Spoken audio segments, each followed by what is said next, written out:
Hello. Well, if you're joining us for the first time at TNT, our online edition, you may well not know who I am.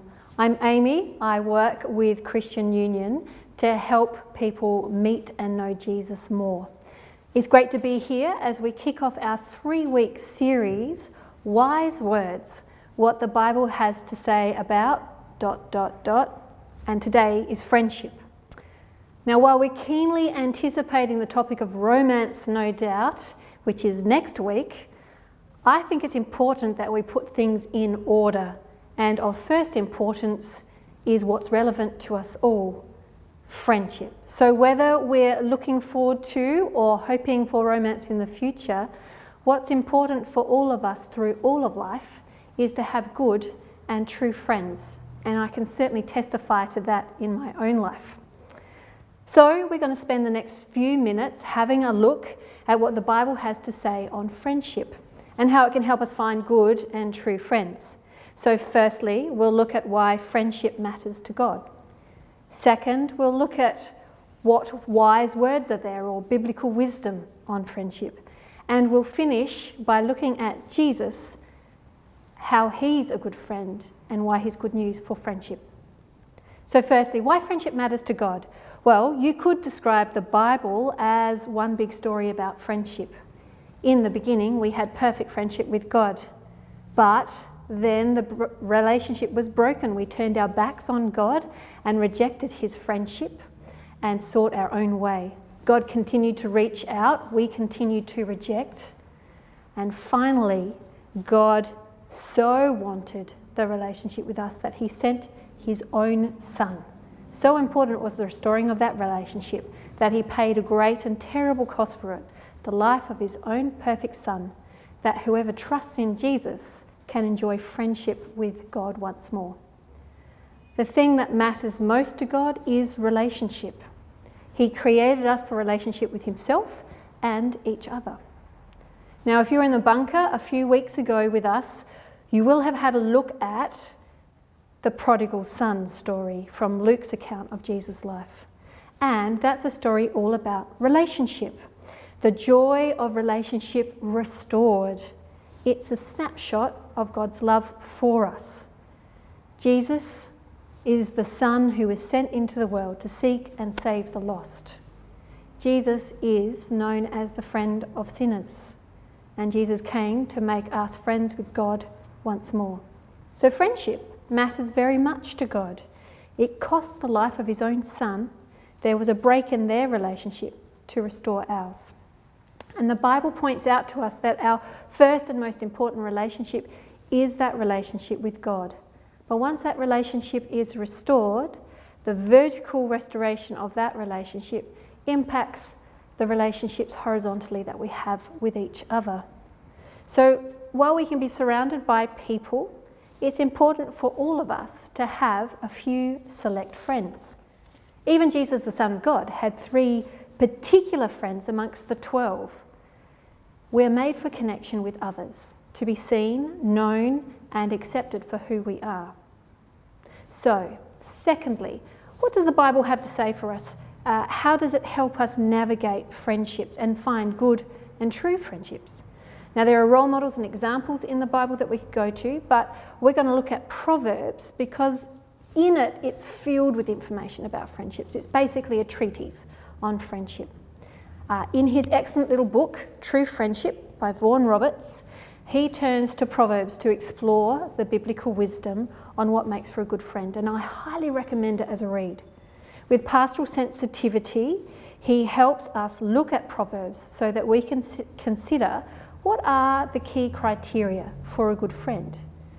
But actually he helps us look first and ask us the challenging question, are we a good friend?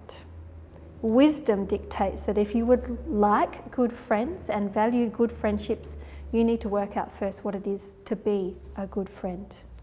To have good friends, be a good friend. So what does the Bible have to say about good friends? What are the markers of a true friend? Roberts outlines this in 6 chapters. He outlines the criteria and what we look for in good friends. So let's have a look now. Criteria 1, true friendship is crucial. We're made in God's image, and as such, we're made for relationship with Him and with others. Friendship is crucial because we're made for it.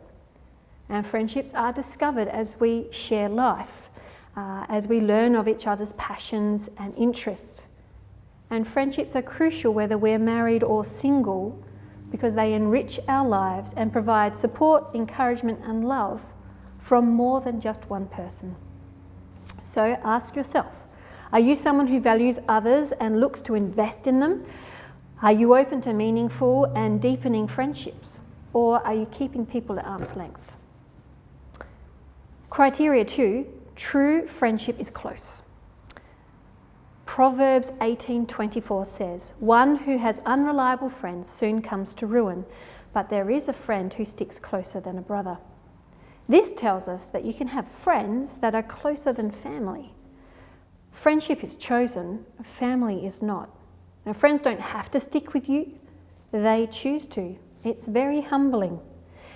Their closeness also means they have a shaping influence on us. And so wisdom also says and suggests that we be discerning and intentional when we select our friends. You can have many companions, but you can select only a few friends with whom you can reveal your hopes and your fears and your dreams. Friends are those who are trustworthy and reliable and in our lives. The amount of friends you have on Facebook, the amount of likes you get for your Instagram post, is not an indication of true friends.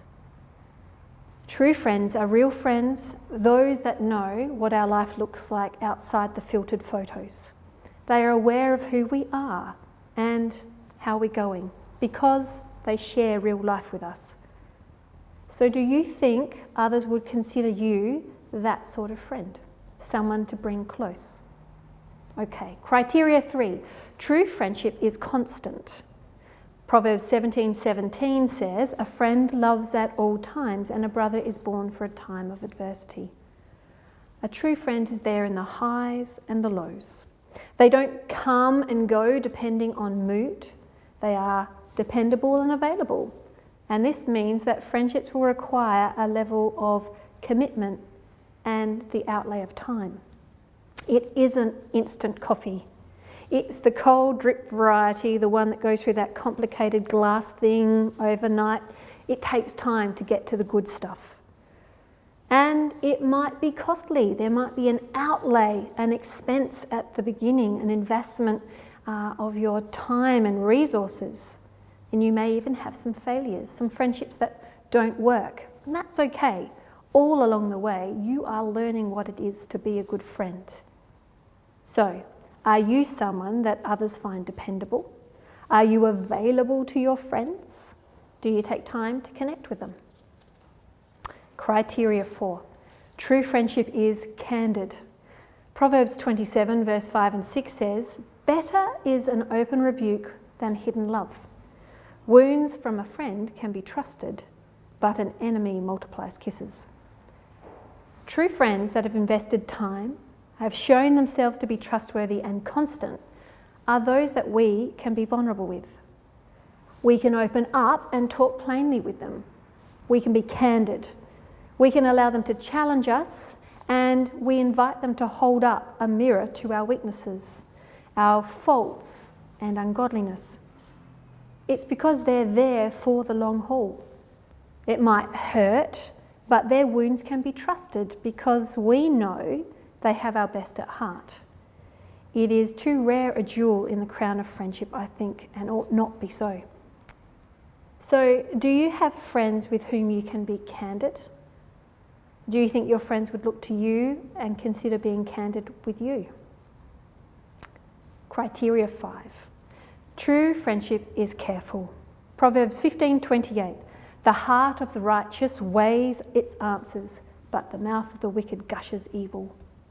So having just upheld the value of candid input, it's important to balance it with care and sensitivity. It isn't always the right time to offer your honest feedback. The tongue is a power for good and ill. So applying wisdom before we speak can help us be the best sort of friend one who is careful and sensitive. Asking ourselves questions like, is now the time for quiet or a time for silliness? How is my friend responding? What do they need? A word of comfort, a listening ear, or simply my company?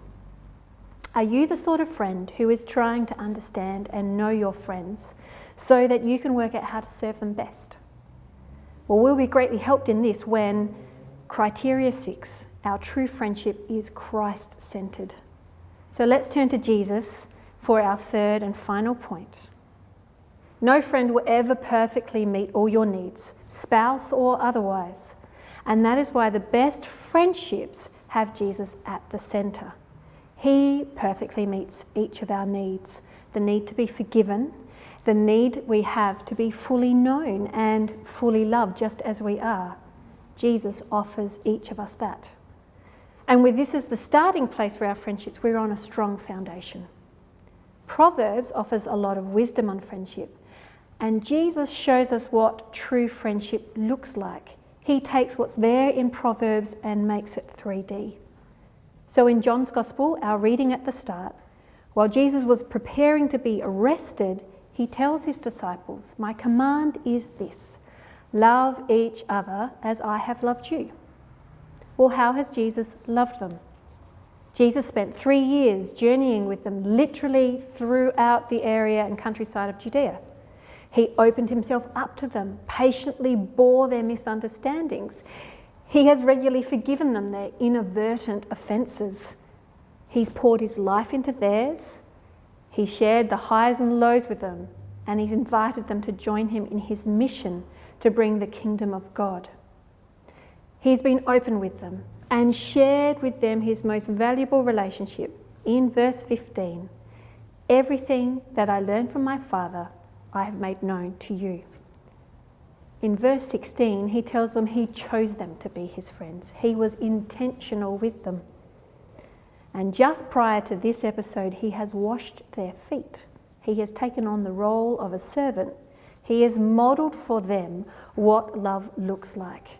It is servant-hearted, looking to the good of the other.